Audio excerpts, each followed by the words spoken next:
Hey guys, welcome back to my channel and thank you so much for watching. I do apologize for the lack of videos lately, but I will be returning to a regular uploading schedule from here on out.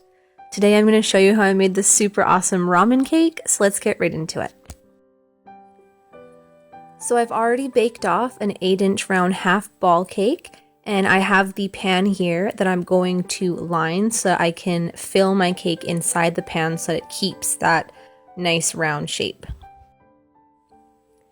Next, I'm going to take my cake and I'm going to slice it into 3 layers.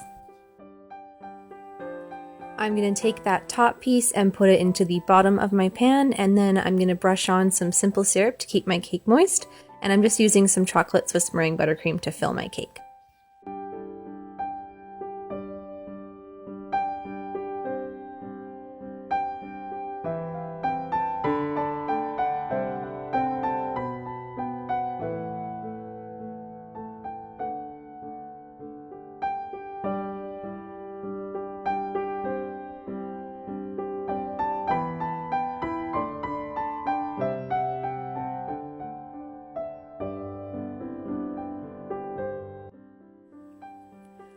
Once I added all the layers, I really pressed down to make sure that everything was nice and snug and there was no air pockets.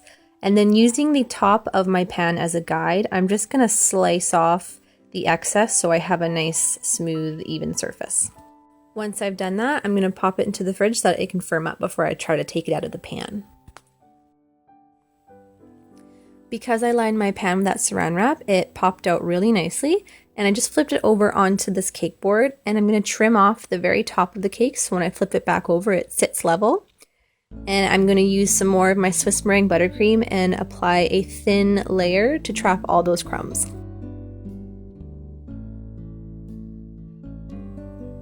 I let that sit in the fridge for about 15 minutes, and then I'm going to flip it back over so it's sitting upright, and take this time to kind of move it around and position it into the center of your board before it kind of glues itself to the board.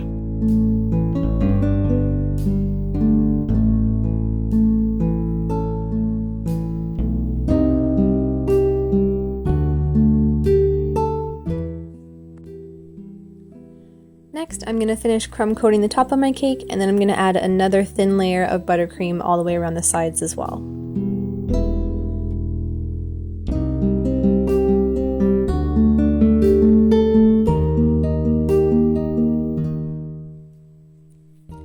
Pop that into the fridge for about 20 to 25 minutes, and then we're going to add our final layer of buttercream. I'm adding a liberal amount to the top and then smoothing it out with my offset spatula. Please ignore the sandwich in the background. I added more buttercream to the sides, and to help me smooth out the sides, instead of trying to use my spatula, I'm using a piece of cardstock. You could also use a piece of acetate. I just find that you can kind of bend it so it fits better to the cake than just trying to use a straight spatula. So just keep going around and around and around your cake until you have nice smooth sides.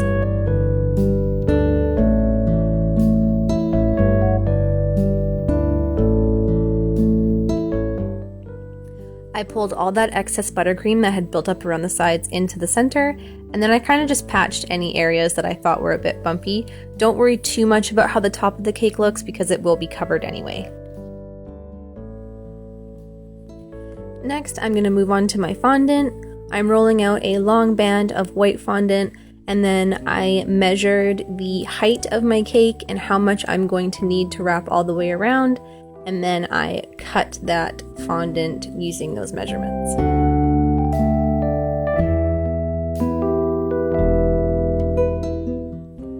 I dusted my fondant with some more of that icing sugar so that it wouldn't stick together, and using my small rolling pin, I rolled that up and then kind of just unrolled it against my cake.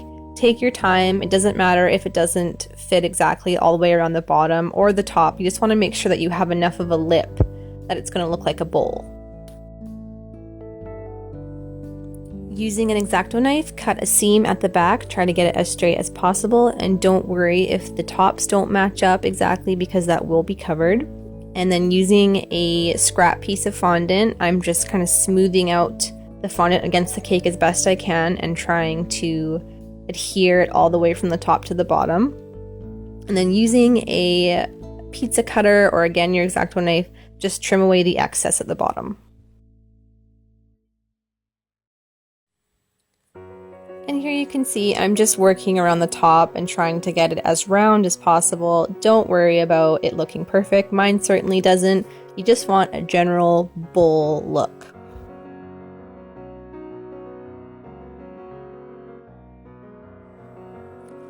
Once my bowl was the shape I wanted, I moved on to my noodles. I didn't try to make broth for this cake. You certainly could try with some piping gel. I just chose to forego that. And to get this pale color, I used a little bit of brown and a little bit of yellow.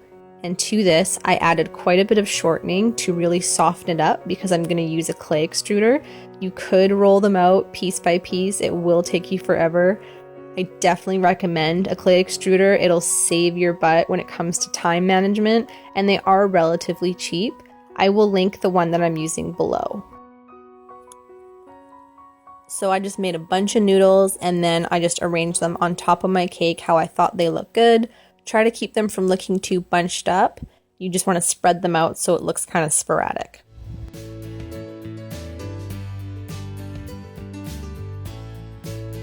I want to make an egg for my ramen, so to do that, I've added some tylose powder to some white fondant, and I'm going to roll that into a ball and then kind of point one end of it so it's a little more eggy looking.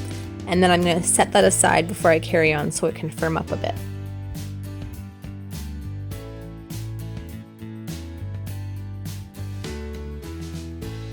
In the meantime, I'm going to make some fish cakes, and to do that, I've rolled out some white fondant, and using a circle cutter that had a scalloped edge, I cut out a bunch of those and then further accentuated the markings around the outside with my X-Acto knife.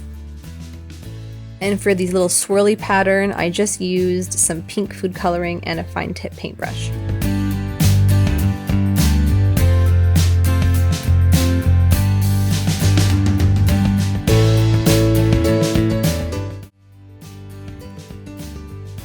I wanted to add some pieces of meat, so I dyed some fondant a dark reddish brown color, and then using a sharp knife, I cut out these long rectangular shapes. And I just kind of slashed some markings into the top to make it look a little more meat-like. There was no real pattern to this. And I just roughed up the edges a bit so it didn't look so square.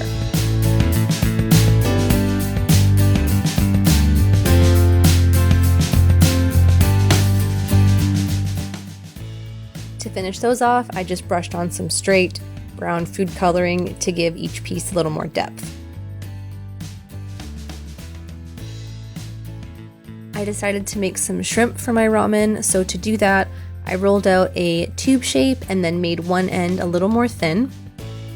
And I curled that into a C shape and then pressed down on my tail part. And using my X-Acto knife, I just kind of cut it up a bit so it looked a little more separated.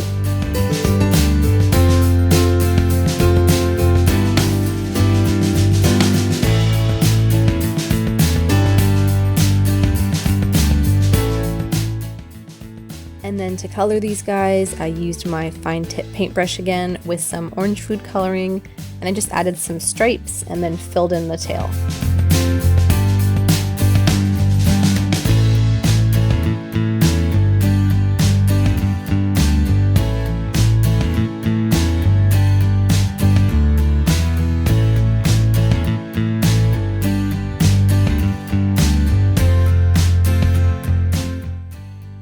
To finish off my egg, I cut it right in half using a sharp knife, and then using my fingers, I just reshaped the edges and then smoothed out the cut side. And using the end of my small rolling pin, I indented a little space for my yolk and then filled that in with some light yellow fondant.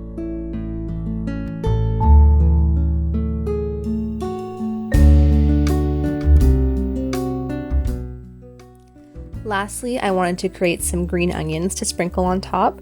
So to do that, I rolled out some very small balls of green fondant, and then using a chopstick, funnily enough, but you can use whatever you have, I skewered right through that ball. And then using my finger, I just pressed that around while I kind of spun the chopstick to flatten it and create this ring shape.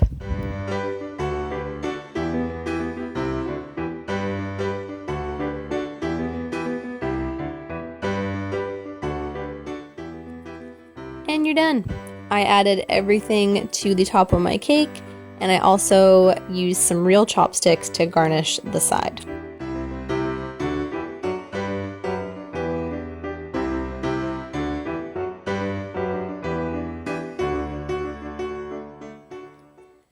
Thank you so much for watching, and I will see you in the next video.